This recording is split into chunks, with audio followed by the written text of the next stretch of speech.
देवताकार्यसिद्ध्यर्थं सभास्तम्भः समुद्भवम् श्रीनृसिंहं महावीरं नमामि ऋणमुक्तये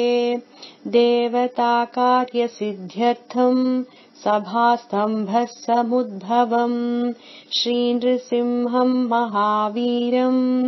नमामि ऋणमुक्तये लक्ष्म्यालिङ्गितवामाङ्गं भक्तानां वरदायकं श्रीनृसिंहं महावीरं नमामि ऋणमुक्तये आन्त्रमालाधरं शङ्खचक्राब्जायुधधारिणं श्रीनृसिंहं महावीरं नमामि ऋणमुक्तये स्मरणात् सर्वपापघ्नं खद्रूजविषनाशनं श्रीनृसिंहं महावीरं नमामि ऋणमुक्तये सिंहनादेन महता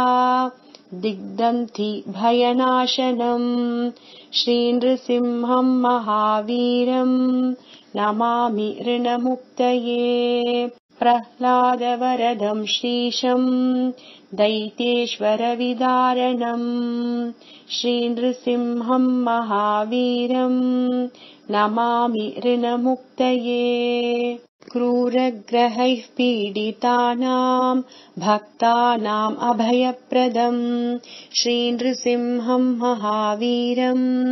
नमामि ऋणमुक्तये वेदवेदान्तयज्ञेशं ब्रह्मरुद्रादिवन्दितं श्रीनृसिंहं महावीरं नमामि ऋणमुक्तये वेदवेदान्तयज्ञेशं ब्रह्मरुद्रादिवन्दितं